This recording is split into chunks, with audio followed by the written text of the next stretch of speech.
For a very long time, House Vernon has maintained a close relationship with the previous Marquess Ronatus. There was an important political reason for that. House Ronatus was the head of the imperial faction, which was loyal to the emperor, while Count Vernon was one of the Marquess's followers. But House Vernon and House Ronatus started to clash after the current emperor ascended the throne. Marquess Ronatus could not accept an emperor who lacked legitimacy. Yet Count Vernon, one of that man's pawns now. When Marquess Ronatus just so happens to be in a coma, this can't be a coincidence. I need to personally look into this. Slide. First, I need to visit Ronatus Manor and see what the situation is. Swing. Lady Charlize. Step. Good timing. Get a carriage ready for me. Are you going out, my lady? Yes. Why? You see, Lady Lavette Ronatus just arrived. Screech! Beloved by the male lead's nephew. Adaptation and art by Soy Media. Original novel by Mocha Panna. Episode 33. 3 hours earlier, at the Empress's palace, you didn't inform His Majesty about the truth of the holy relic. Clack. You could have told him that I had given it to you. I thought it would not be proper to intervene in that situation. Was it all right to tell His Majesty the truth? Well, the decision is still up to you. I am simply here to help you with that. A kind voice and gentle smile. However, not everything is as it seems. In the end, she is suggesting that I should do as she says. Grip. Why didn't I realize this sooner? I should have been on guard from the moment I met her. Do you remember the promise I made last time? Touch. If you decide to become the hand that acts in my stead, I will look after House Ronatus. Of course I remember, Your Majesty. What would you like me to do? Smile. Swish. Ah, yes.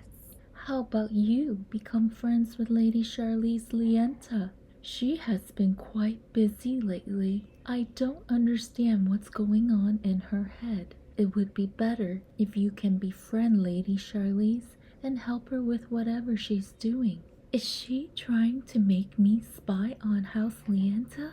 It looks like Lady Charlize got on Her Majesty's nerves by proving what the holy relic was really for.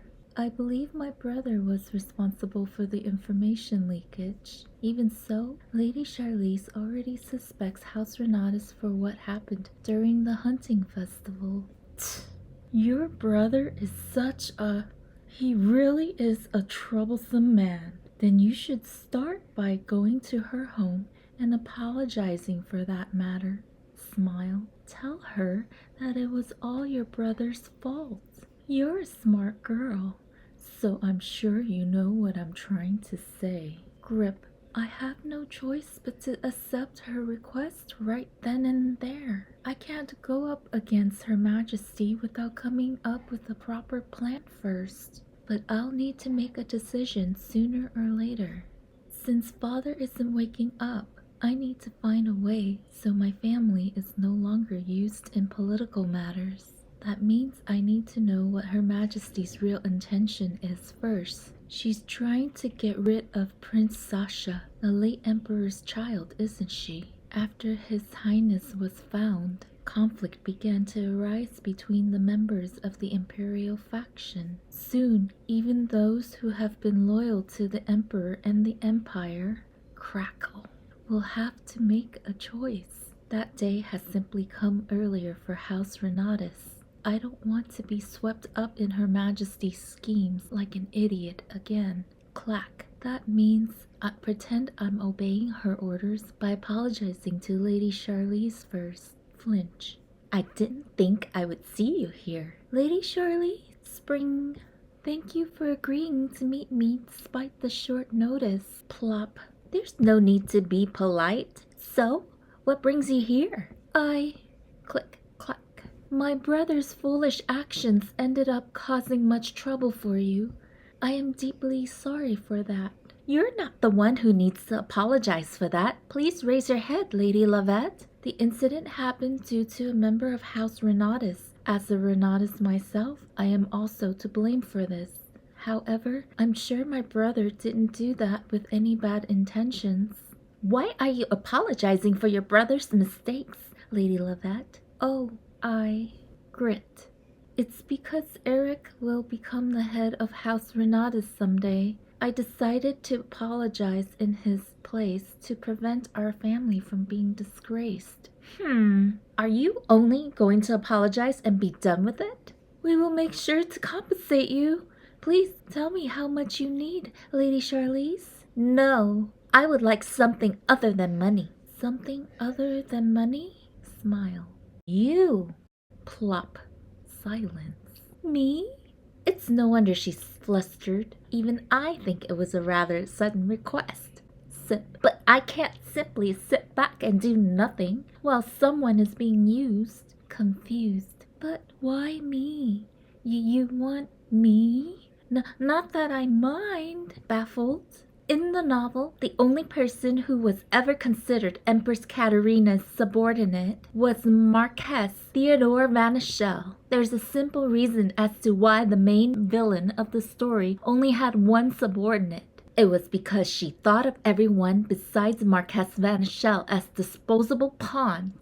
After winning Charlize over, Lavette was nothing more than a useless tool to the Empress, since she was known as the Lady of the Golden Lily. It was obvious that Lavette would become an obstacle for Charlize when she was following the Empress's orders. So the Empress threw Lavette away. She let Marquess Ronatus die, and then framed Lavette for his death. This is one thing that I hate about being reborn in a novel. I know all the tragedies that will befall someone, so it's hard to stand by and watch as those things happen. Starting today, clack. I want you to meet only me for a month. You're not allowed to see anyone else. Also, you must agree to meet me whenever I drop by your home. Don't worry, I won't make any difficult requests. Nod. Yes, Lady Charlize. Clip, clop. Good. Now I have an excuse to visit Ronatus Manor. Grin. I should do so tomorrow while I'm at it. But as usual, nothing went according to plan. Lady Charlize. What? Bite. Don't die, Lady Charlize. In the world is going on here? To be continued.